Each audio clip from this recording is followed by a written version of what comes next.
할렐루야.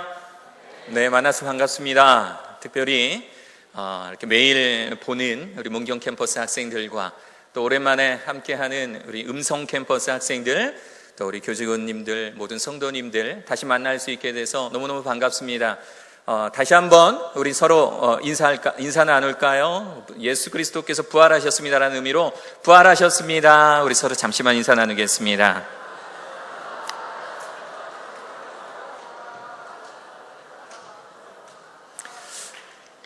감사합니다. 혹시 여러분 길거리를 지나가다가 이런 플랜카드 보신 적 있으십니까? 교통사고 목격자를 찾습니다. 교통사고 목격자를 찾습니다. 교통사고에 있어서 정말 중요한 역할을 차지하는 것이 바로 이 목격자입니다. 또 수사 드라마, 범죄 드라마, 이런 드라마를 보면 범죄 현장에 꼭 멋있는 조끼를 입고요, 돋보기를 들고요, 열심히 범죄 현장을 조사하는 사람들이 있습니다. 이 범죄 현장에서 핵심이 될 만한 그런 증거물을 찾기 위해 노력하는 사람들입니다. 왜 이렇게 목격자가 중요하고 또 증거물이 중요할까요? 왜 사람들은 교통사고가 나면 목격자를 찾으려고 노력을 하고 또 많은 수사관들은 범죄 현장에 가서 증거물을 찾기 위해서 노력할까요? 사고 당사자 이외에 이 사실을 목격하고 증인이 되어주기로 결심하는 그 사람이 이 사고의 잘잘못을 가려주는 핵심 인물이 되기 때문이며 막혀있는 수사의 물꼬를 터주는 것이 바로 이 증거물이기 때문입니다. 때론 이 목격자와 또 이 증거물이 결정적 증거가 돼서 사건의 판도를 바꾸어 버립니다. 오늘 우리는 부활절이라는 이름으로 모였습니다. 찬양 준비 잘 하셨습니까? 잘하셨어요? 네, 제가 음성에서도 교목실에서 사역해보고 또 문경에 있으면 동일한 현상이 나타납니다.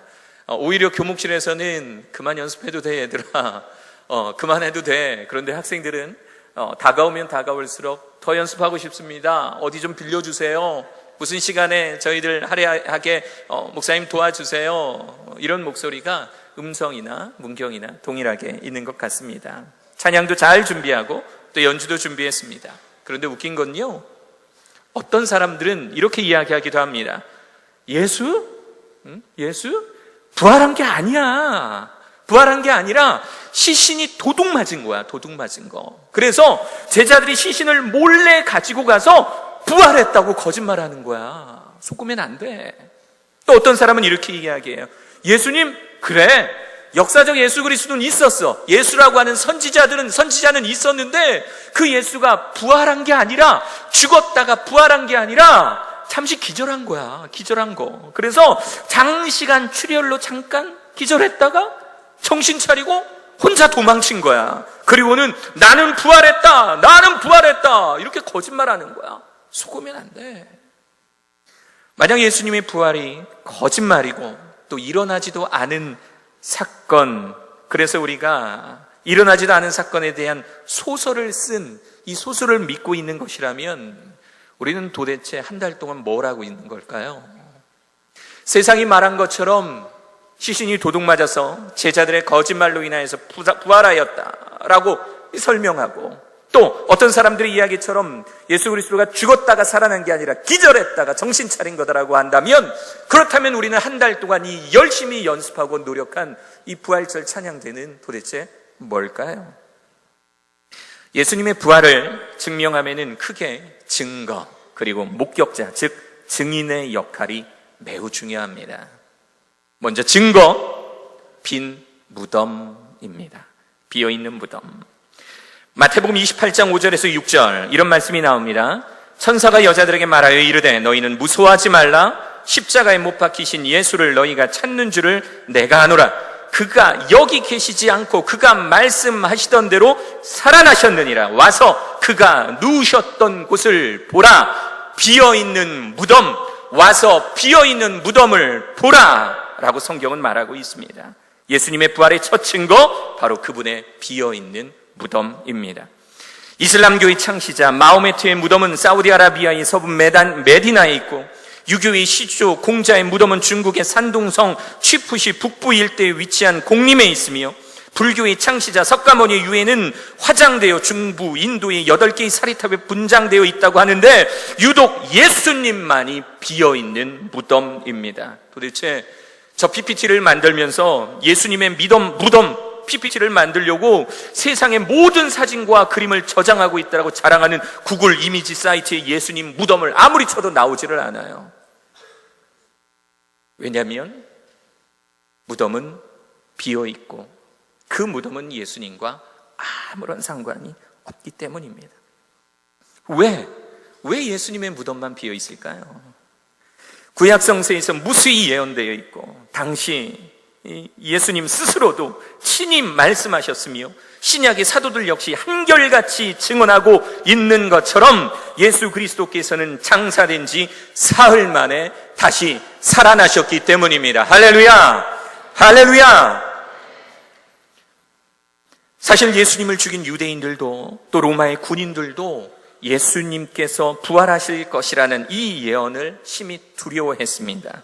그래서 경비 수준을 거의 전쟁 단계로 끌어올려서 예수님의 무덤을 지키고 있었습니다. 마태복음 27장 62절에서 66절 제가 읽겠습니다. 그 이튿날은 준비일 다음 날이라 대제사장들과 바리새인들이 함께 빌라도에게 모여 이르되 주여 저 속이던 자가 살아있을 때에 말하되 내가 사흘 후에 다시 살아나리라 한 것을 우리가 기억하노니 그러므로 명령하여 그 무덤을 사흘까지 굳게 지키게 하소서.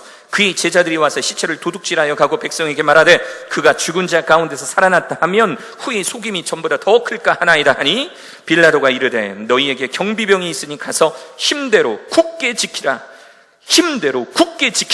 하거늘 그들이 경비병과 함께 가서 돌을 인봉하고 무덤을 굳게 지키니라. 이렇게 강한 경비병력으로 예수님의 무덤을 지키고 있었을 때에 어떤 일이 벌어졌습니까? 28장 1절에서 4절입니다. 안식일이 다 지나고 안식 후 첫날이 되려는 새벽에 막달라 마리아와 다른 마리아가 무덤을 보려고 갔더니 큰 지진이 나며 주의 천사가 하늘로부터 내려와 돌을 굴려내고 그 위에 앉았는데 그 형상이 번개 같고 그 옷은 눈같이 희건을 지키던 자들이 그를 무서워하여 떨며 죽은 사람과 같이 되었더라. 인간의 경계가 예수 그리스도의 부활을 막지 못하였습니다. 할렐루야! 인간의 노력이 예수 그리스도의 부활을 막지 못했습니다. 비어있는 무덤, 이것이 예수 그리스도의 부활의 첫 번째 증거입니다. 그리고 목격자. 예수님의 제자들에게 예수님의 죽음은 굉장히 큰 충격이었습니다. 예수님께서 이스라엘의 왕이 되셔서 로마인들을 모두 몰아내고 또 썩은 종교인들을 모두 몰아내고 새 나라, 새 왕국을 건설하실 줄만 알았는데 그런데 그 예수님이 로마의 병사들에게 붙잡히시고 고문을 당하시고 심지어 극악무도한 죄인들만이 달려 죽는다는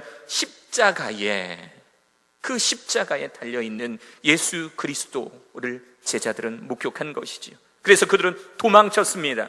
예수님을 부인하지 않겠다고 맹세하던 그 제자도 많은 사람이 지켜보는 앞에서 나는 예수를 모른다. 나는 저자 예수를 모른다. 라고 3번 부인하고 도망치기도 하였습니다. 예수님과 함께 보낸 그 3년의 시간은 잊고 싶은 기억이었는지 모두 고향으로 돌아가 버렸습니다. 그리고 버려두었던 그물과 배를 손질해서 다시 바다로 생업을 종사하게 되었습니다. 이러던 제자들이 자신의 생명 부지하겠다고 예수님 버리고 도망쳤던 이 제자들이 부활하신 예수님을 만나고 갑자기 돌변했습니다. 사도 바울은 오늘 우리가 읽었던 이 본문의 말씀을 통해서 예수님의 부활의 역사적 사실성을 증명하기 위해서 부활의 목격자들을 순서대로 열거하고 있습니다. 오늘의 본문 중에 4절부터 8절의 말씀을 제가 읽어보겠습니다. 장사 지낸 바 되었다가 성경대로 사흘 만에 다시 살아나사 게바에게 보이시고 후에 12 제자에게와 그 후에 500의 형제에게 일시에 보이셨나니 그 중에 지금까지 대다수는 살아있고 어떤 사람은 잠들었으며 그 후에 야고보에게 보이셨으며 그 후에 모든 사도에게와 맨 나중에 만삭되지 못한 나 같은 자, 사도 바울이 이야기합니다. 나 같은 자, 못하여 난 자 같은 내게도 보이셨느니라. 예수님의 죽음 앞에서 자신의 생명을 부지하기 위해서 과감히 배신을 선택했던 제자들의 삶이 완전히 바뀌었습니다. 그들은 자신의 생명 따위는 이제 더 이상 중요하게 여기지 않게 되었습니다. 부활하신 예수님을 증거하기 위해 온 나라를 누비고 온 세계를 누비고 온 열국을 누비다가 결국 그들은 순교하였습니다. 베드로는 로마에서 십자가에 거꾸로 못 박혀서, 야고보는 유대 땅에서 헤로드 왕에게 참수를, 안드레는 수구디아, 헬라, 소아디아 등지에서 전도하다가 그곳에서 십자가에, 빌립은 부르기아에서 전도하다가 히에라벌리에서, 바돌로메는 아르메니아에서, 도마는 바데, 바사, 인도에서 전도하다가 인도에서, 마테는 에디오피아에서, 알프의 아들 야고보는 블레셋과 애굽에서 전도하다가, 야고보의 아들 유다는 아스루와 바사에서 전도하다가 바사에서, 마띠아는 에디오피아에서 각각 순교했으며 가나나인 시몬 역시 십자가에 못 박혀 순교했다 라고 전해지고 있습니다. 그뿐인가요? 예수님의 형제 야고보는 원래 이 예수 그리스도의 이 신성을 부인하고 살고 있다가 배척하다가 예수님의 부활을 목격하고 난 뒤에 그의 형제들과 함께 사도들의 무리에 포함되었고 예루살렘 교회에서 중요한 역할을 하였으며, 유대인 역사가 요세푸스에 따르면 그 역시 돌에 맞아 죽었다고 하며, 초기 그리스도교 저술과 헤게시푸스에 따르면 성전탑에서 던져졌다라고 전해집니다. 고린도전서를 쓰고 있는 이 사도 바울은 어떻습니까? 원래는 열렬한 유대주의 신봉자로 수많은 성도들을 잡아들이고 죽이는 잔혹한 박해자 중에 한 사람이었는데, 다메섹으로 가는 중에 사울아 사울아 네가 왜 나를 배척하느냐, 난 네가 배척하는 예수다 라고 하신 살아계신 예수 그리스도를 목격하고 난 이후에 오히려 기독교 전파자로 바뀌었습니다. 그 역시 소아시아와 마게도니아, 로마 등에서 이르러 주의 복음을 전하다가 로마에서 참수를 당했습니다. 그렇다면 무엇이 과연 이들을 이토록 완전히 바꿔놓았던 것일까요? 도대체 왜 이 사람들의 인생이 이토록 바뀌어 버렸을까요? 어떤 일들이 있었기에 이들의 인생이 180도 바뀌어 버린 겁니까?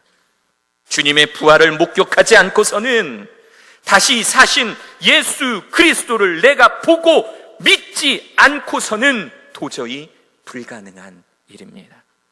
부활하신 예수님을 만나니 삶이 변하고, 부활하신 예수님을 만나니 나의 가치관이 변하고, 부활하신 그 예수님을 만나니 인생의 목표, 인생의 비전이 바뀌게 된 것입니다. 사랑하는 여러분, 여러분들은 누굴 만나셨습니까?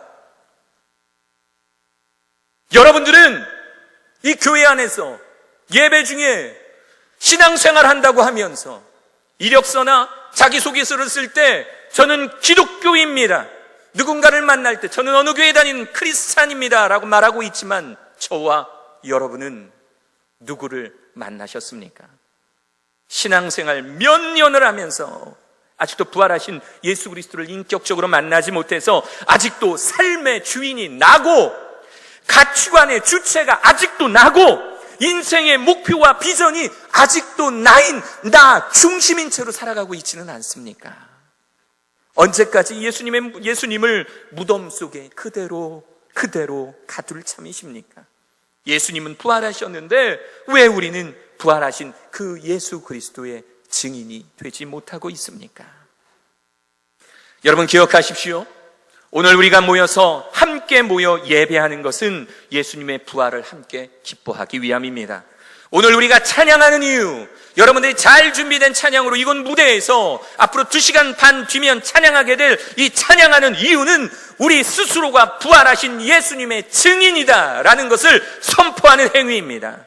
오늘 우리가 함께 기도하는 것은 그 옛날 십자가에서 그 예수님을 부인하고 도망하였던 제자들이 부활하신 예수 그리스도를 만나고 경험한 후에 그들의 인생이 완전히 바뀌어 부활하신 예수님을 증거하는 자가 된 것처럼, 우리도 예수 그리스도를 인격적으로 체험하여서 그분의 참 제자, 그분의 참 증인이 되기 위함입니다. 부활하신 예수님의 증인으로 살아가시는 저와 여러분들 되시기를 바랍니다. 다시 한번 부활하신 예수 그리스도를 증거하는 저와 여러분들 되시기를 간절히 축원합니다. 할렐루야! 할렐루야! 그 살아계신 예수 그리스도가 우리들 마음속에 살아계셔서 그 예수 그리스도의 뜻대로 그 예수 그리스도의 말씀을 온 세상에 전파하며 살아가실 수 있는 사랑하는 저와 여러분들 되시기를 간절히 축원합니다.